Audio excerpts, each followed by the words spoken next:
নমস্কার বন্ধুরা, নিশ্চয়ই সবাই খুব ভালো আছেন। তো আজকে আমরা চলে যাচ্ছি টিপ্পি ভিলেজের কাছে। টিপ্পি ভিলেজে থাকবো বলেই গেছি, কারণ সবাই আমাকে বলছে কেন টিপ্পি ভিলেজে থাকবে, সবাই দিরাঙেই চলে যায়। তো আমি দুটো বাচ্চা নিয়ে এসেছি, তো এতখানি জার্নি করে তারা পারবে কি পারবে না সেটাও একটা দেখার ব্যাপার আছে। তার জন্যই কিন্তু আমরা টিপ্পি ভিলেজেই থাকবো। তো ভালুকপংয়ে আসার পরে যে আইএলপিটা লাগে সেটা কিন্তু আমাদের ক্ষেত্রে লাগেনি, কারণ হাজব্যান্ড যেটা চাকরি করে ডিফেন্সের কার্ড দেখালে কিন্তু এই আইএলপিটা লাগে না।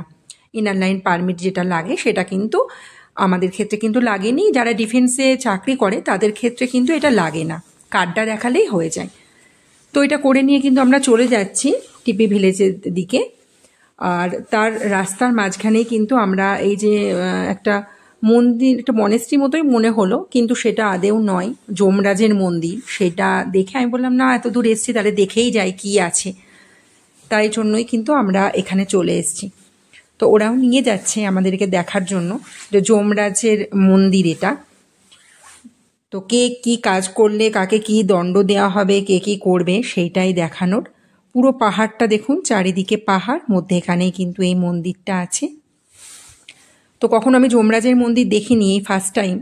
তো উনি বললেন যে এই যেগুলো আছে গ্লোবের মতো, এগুলো ঘোরালে নাকি পাপ ক্ষয় হয়। তো উনিও ঘোরাল, দেখে দেখে আমরাও সবাই ওইটা ঘোরালাম। তো এটার ভেতরে মানে দেখতে দেয়নি, মধ্যে এরকম গ্লোবের মতোই কিন্তু এরকমই রয়েছে। তো আমি ওই ফার্স্ট টাইমও যমরাজের মন্দির দেখলাম, সেটাও আপনাদের সাথেই শেয়ার করছি। আর এর কিন্তু গ্লোবের চারিপাশে কিন্তু এরকম আছে যে এটা ধর্মরাজ, যে আর কি যে যা কর্ম করবে তার কিন্তু সেই রকমভাবেই ফল ভোগ করবে। মানে মৃত্যুর পর তার আত্মাটাকে নিয়ে গিয়ে হয়তো এরকম করেই কষ্ট দেবে। সেটাই দেখলাম। আমার বাচ্চা দুটোও কিন্তু সেটাই জিজ্ঞাসা করছে কেন এরকম করছে, কেন এদেরকে এরকমভাবে মারছে। তো আমি বললাম যদি কেউ কোনো ক্ষতি করে, কেউ কোনো দুষ্টুমি করে, এখানে কেউ তাদেরকে কিন্তু মৃত্যুর পর তাদেরকে এইভাবে নিয়ে গিয়ে কিন্তু অত্যাচার করা হবে। তারা যে যা কর্ম করেছে সেই অনুযায়ী কিন্তু ফল ভোগ করবে। তো এই ওয়ালে কিন্তু এইগুলোই ছবিগুলোই দেওয়া আছে। আপনাদের সাথেও সেটাই শেয়ার করলাম যে কেউ কোনো পাপ করবেন না, কেউ পাপ করলে কিন্তু তাকে কিন্তু এরকম করে শাস্তি দেওয়া হবে। দেখুন প্রত্যেকটা ওয়ালে কিন্তু এরকম সুন্দর করে ছবি দিয়ে কিন্তু স্পষ্ট করেই কিন্তু লেখা আছে এখানে। মানে আর তারপরে এখানে দেখছি একটা ছোট একটা মিউজিয়ামের মতোই আছে। এই যে কিসের মাথাগুলো আছে, কি বললো ওরা, অরুণাচলের যে আর কি ঠিক মনে পড়ছে না, মিঠুন আছে, মিঠুনের সেই মুন্ডুগুলোকে এখানে রাখা হয়েছে। অরুণাচলে কিন্তু এটা খুব মানে। আর ওপরে নাকি ডিয়ার, যেগুলো ডিয়ারেরও কিন্তু সেই স্কাল্পগুলোই হয়তো ওখানে রাখা আছে। এই যে মিঠুন এখানে রয়েছে, এইটাও কিন্তু ওরা হয়তো ধর্মসভা করে এই জায়গাটায়। তো এখানেরও কিছু একটা আমি ছবি নিয়ে নিলাম। ছবি নিয়ে কিন্তু আমরা আবার কোথায় থাকবো টিপ্পি ভিলেজে সেইটাই কিন্তু আপনাদের কাছে দেখাবো। তো ভালুকপংয়ে আর থাকিনি, কারণ যতটা এগিয়ে যাওয়া যায়। টিপ্পি ভিলেজ পর্যন্ত আমরা এর আগেও গেছিলাম, অর্কিড গার্ডেনটাও আমি ছোট করে ভিডিও করে দেখিয়েছিলাম আপনাদের সাথে। সেই জন্য কিন্তু আর অর্কিড গার্ডেনটাকে আর যাব না, আমরা কিন্তু টিপ্পি ভিলেজেই থাকবো। তার আশেপাশে যেগুলো আছে সেগুলোই একটু ঘুরবো, আর গাড়ি নিয়ে আমরা আর যাব না। তো দেখি কোন হোটেল পাওয়া যায় সামনেই। তো আমরা কিন্তু চলে এসেছি, টিপ্পি ভিলেজের মধ্যেই চলে এসেছি। তো এইখানে কিন্তু একটা হোমস্টে আছে, হোমস্টে নয় শাম্বালা হোটেল আছে, সেখানেই থাকবো আমরা। তো হাজব্যান্ড চলেও গেছে ঠিকঠাক করতে কত কি নেবে না নেবে।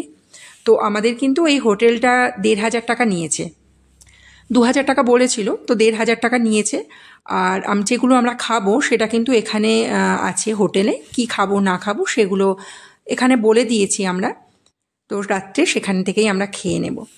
তো এখানে আমরা দেখুন রুমটাও কিন্তু খুব সুন্দর, এসি আছে, গরম গরমও আছে এই জায়গাটা। তো আমরা রুম দেখে একটু ফ্রেশ হয়ে আমি বাচ্চা দুটোকে নিয়ে বেরিয়ে পড়েছি, হাজব্যান্ড আসার একটু দেরি হবে বলে।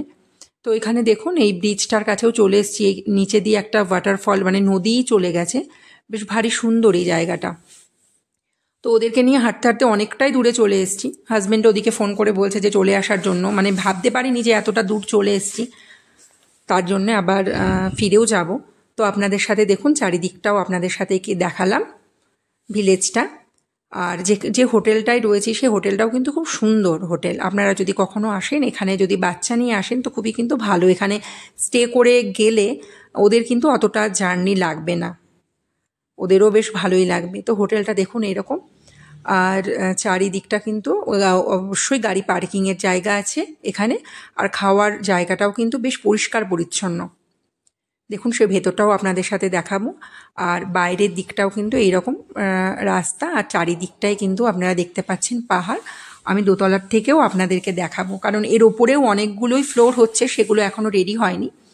আমরা সেকেন্ড ফ্লোরেই আছি। আর দেখুন এই জায়গাটা কিন্তু খাওয়ার জায়গা, বেশ সুন্দর জায়গাটা।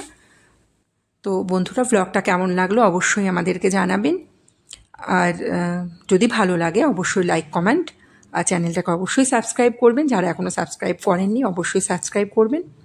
তো দেখুন আমি দোতলা থেকেও কিন্তু আপনাদেরকে এই ভিউটা দেখাচ্ছি। ভিউটা কিন্তু খুব ভারী সুন্দর, ভালো লাগবে আপনাদের এখানে থাকলে।